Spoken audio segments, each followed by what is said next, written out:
Now, Ross, thanks for coming in. All right, no bother. Your pathway into Skerries Senior Club, talk us through that. Yeah, so sure, it's the same as a lot of lads, minis rugby. And then I would have went off to school in town, actually. So a lot of lads would have went to community college here. I played with lads like Eddie O'Mahony, Joe Glennon, and say Owen Dempsey, who would have gone on to the first from minis anyway. Joe was actually playing out half the time.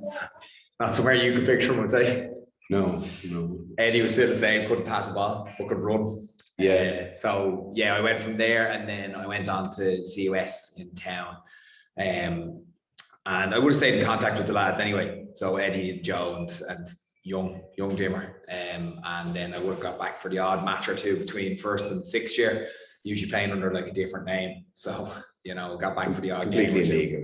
Completely illegal, yeah. We may end that. But that was probably in like 1990 something, Yeah, but perfect. and then finished up in CUS, a year in UCD under 20s. Okay.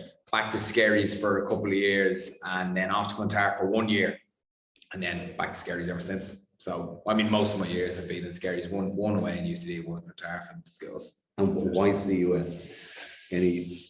I just think I had cousins going there really. Like, I mean, I was dying to go to the community college or Gormiston, but I think Mum was just adamant that I'd go there. My older cousins were there, so she sent me off to CUS. It wasn't for the rugby because we weren't very good, to be honest with you. Okay. And Garrigan, was he with you in school there? He was in school there, yeah. He came in second year. I think he was getting bullied in community college. Yeah.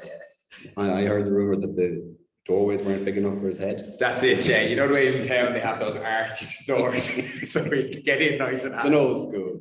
Yeah, it was nice smooth point. They're a Belvedere. Very good. So coming out of school, then what were your rugby ambitions? I hadn't realised you'd gone to UCD for the year. So yeah, just for a year, and I only played under 20s. I didn't play seniors or anything like that. But I actually was really glad I went to play the year. It was just nice to go play a year in the college that you're in, and just meet new people as well. But no, leaving school, like I didn't have any mad ambitions to become like professional or anything like that, like young lads do. I kind of just wanted to play to the top of my level. At the time, I thought maybe top of my level in a few years' time would have been playing in top AIL. So I was lucky enough to have gotten that with Clontarf. I was kind of like a bit part player. I would have been bench and start, that kind of thing. Okay. But we got to the semi-final that year anyway. I was a substitute on the day, but we were beaten by Belleville, which had Chris Keane and Connell on it. Right. So that was a bit sickening. Now I didn't know the boys too well at the time because I was only, I think, 22 or something like that. So what year were you then coming out of college? Like had the academy, the Leinster Academy gone through the UCD at that point? Was it kicking off? Yeah, like you still had your boys from the academy there, and so we would have played with some, like there'd be academy players there at the time that we would be playing with. They'd be kind of floating between the 20s and the firsts usually. But like we'd some lads on the team, like we'd a Russian winger on the team who was actually the captain. He came through Blackrock. Yeah, that's right. Yeah, I remember that. Reading about him. He was fairly unstoppable. That level anyway. Yeah. Luke Fitzgerald would be lying out of 20s against stuff like that. So you got to play some really good players. It was really great to go to UCD anyway and just get that year in there. But yeah, you definitely had all those academy players there. Yeah. Okay. So you then qualified then in your PE or your teacher, primary school teacher now, and you're up in Lochshinny. So is rugby the go-to for PE or what?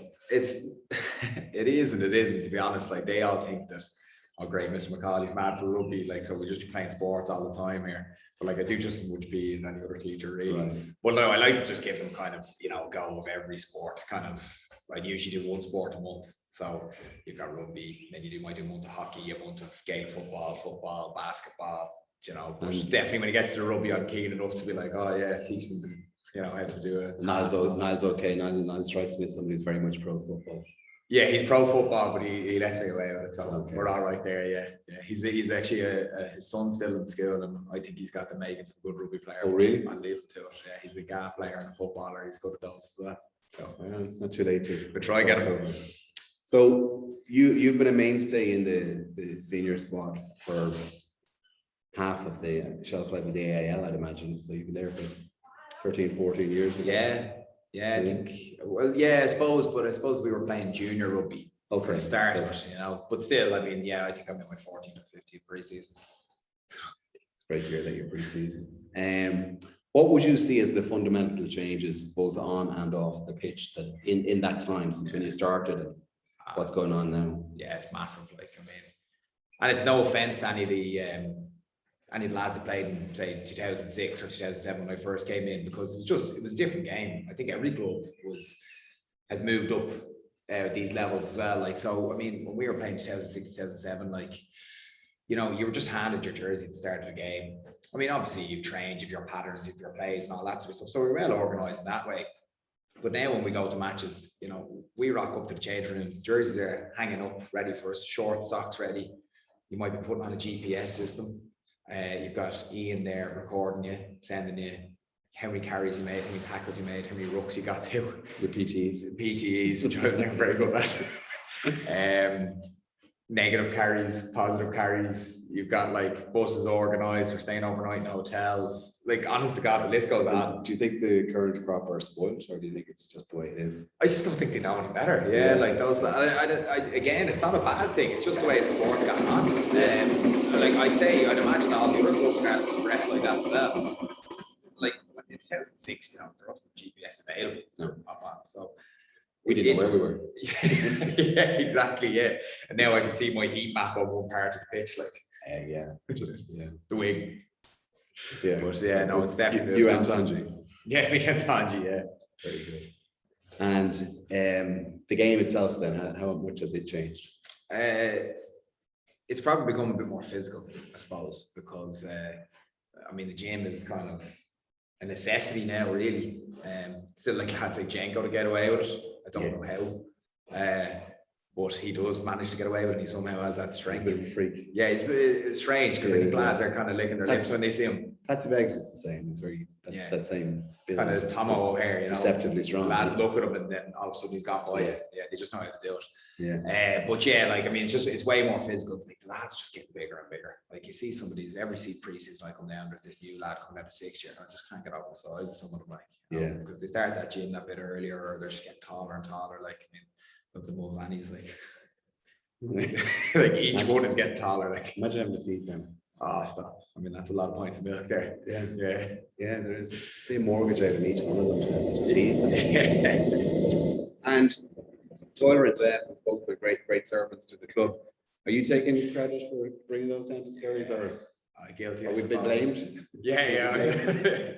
My up on trial here, like. Yeah, Tyler and Dave, the double D's.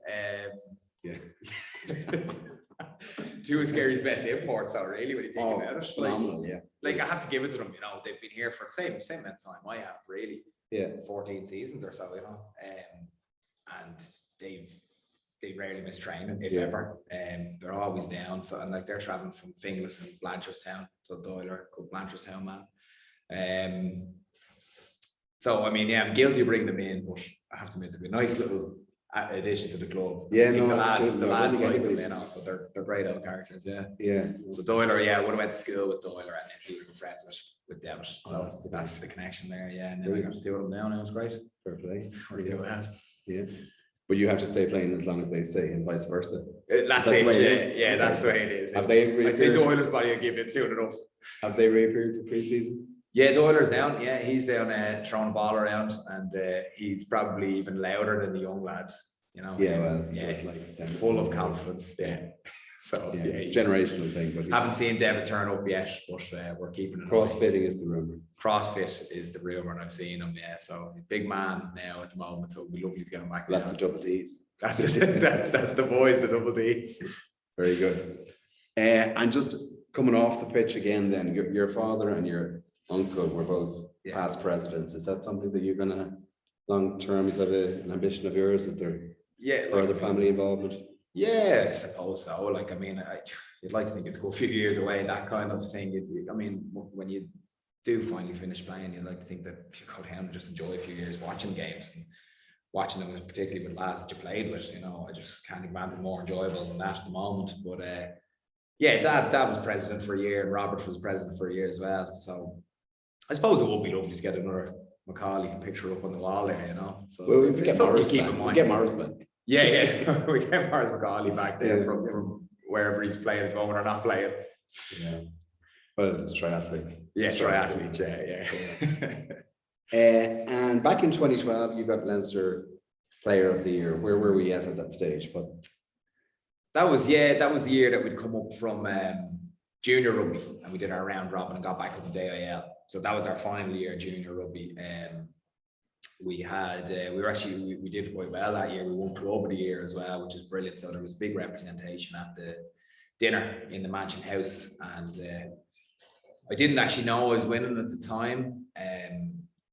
I think everyone else might have known. I'm not really sure, but I got there, and my parents had come along, and so had my three sisters as well. So it's kind of like, oh, there's a Leinster Player of the Year award on tonight, and I was kind of like, why are all my family here? So yeah, I won it anyway, and I was absolutely delighted. Like, it's one of those things you forget about it then for years and years and years, and you start to reflect on it when you get a bit older. You're kind of sitting in the mantelpiece. You're kind of like, yeah, that was nice. Yeah, that was good to get. Yeah, it is. That your most treasured possession from your involvement? Skerries are one of your standout moments. Yeah, like that one's made. I don't know where the medals have gone from winning round robin and winning that year, and then we won other cups as well. I think we beat Tullamore in a final in the Leinster Senior League. Don't have a clue where the medals are gone, but like, they're not important. You won it and that kind of thing. It's just like if I lost that trophy from that Leinster Player of the Year, I wouldn't be too fussed. You've always doorstop. That's it. Yeah, that's all it is, paperweight. And were you captain or was Joe captain at that stage? No, Joe was captain at that time. So Joe accepted the Club of the Year award. So we've got a few nice photos tonight. But yeah, Joe would have been captain for 2 years. He was the captain of the year we came up to AIL, and our first year in AIL as well. So it was nice to be captain by a lad that I grew up playing with as well. Yeah, and then you took over for a number of years, and now you relinquished it to Kev. Yeah. How is that working out for you? How do you find that? Yeah, I got it. I was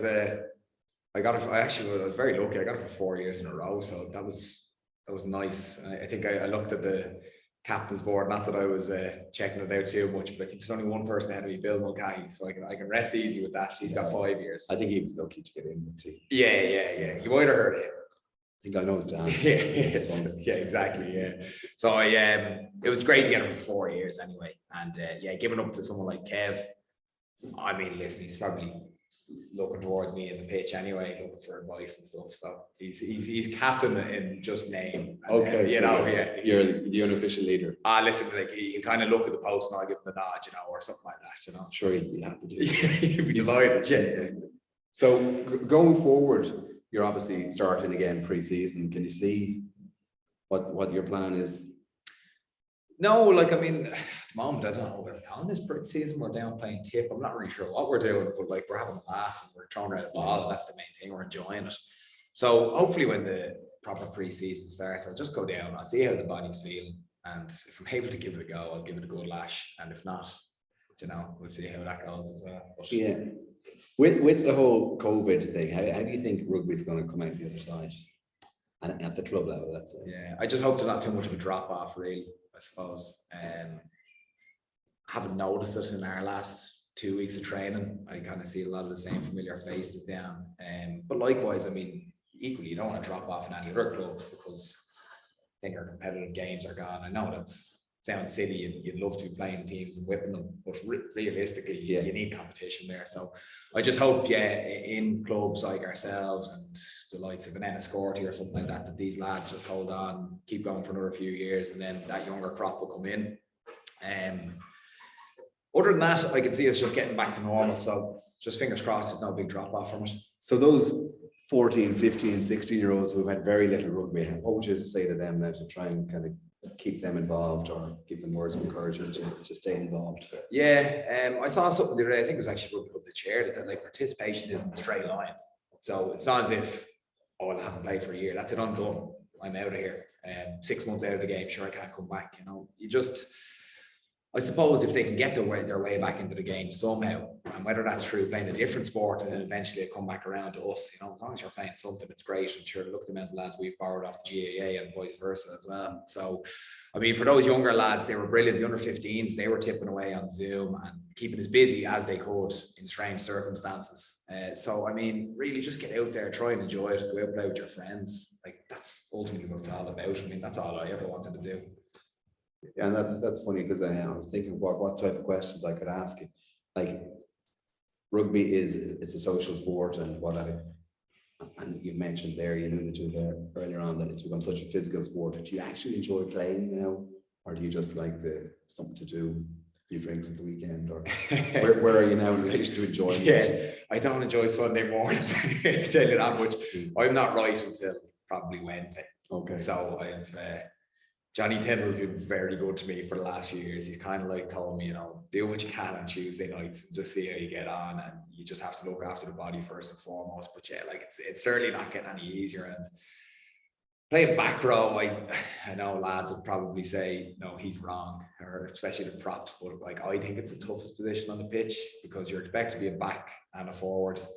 You're expected to carry a lot of ball, make a lot of tackles, hit a lot of rucks, you know. So it doesn't get easier. And I watch the young lads now, and they're bouncing around the place, and it's just it's tough to watch. But physically, I would have been one of the smaller number 8s. As well. So I mean, lads would have been towering over me for years. But once you're able to just get out there and mix it up with them, you know, you can work your way around that by running clever lines or something. So that's how I've avoided. You still run those? I can see those lines. The gaps are getting smaller. The gaps, yeah, exactly. Like I think I'm at the stage where I'm like a drone footage. I'm seeing all these gaps where I just can't get to them, you know. And I'll ask you then, because you just said it there, like, what is the easiest position on the pitch in your opinion? I mean, I'm gonna make someone angry here. Yeah, it's totally. I'll have to go with the wingers. I'll have to go with the wingers. And I mean, listen, some of my best pals have been wingers. Like Kev's first and foremost really a winger. Eddie O'Mahony, you know, Devitt. So they're former friends of yours, aren't they? Former friends, yeah, former friends. They're not anymore. But no, like I mean, listen, every position is tough. I suppose it's what you want to take out. But you know, if you come off the wing looking for loads of work, you're obviously going to get a quite a physical battle there. Skerries had a winger like that. We haven't had one in a while. No, I'm being rough with the lads. We've actually pretty blessed with wingers. Yeah, pretty blessed. But no, if I wanted to hide away for a game, I'd like to play on the wing, maybe. Yeah. Okay. Yes. Yeah. Tactically, it's challenging, I would imagine, but physically, I think it's a little bit easier. Yeah, definitely. No doubt about it. Well, I'm not going to keep you too much longer. Thank you very much. Who would you like to see up next? Chatting now. We've had Dosser, we've had Scrump, we've had Mick. I'll call out, because I suppose that's what we're doing here. Let's see if they're up for it. Conal Keane didn't make the team, so we can't have him. We could ask him. It'd be interesting. I'm burning off friends here, actually. Yeah. I know. I'll call out Kev. I'd love to see Kevin Brown next. You know, our only other current player that's on the team. You know, so I'd like to see Kev here. Cool, pal. Right. Well, I'll talk to you. Thanks, man. Cheers. Thanks, Derek. Best of luck this season. Thanks very much. Cheers.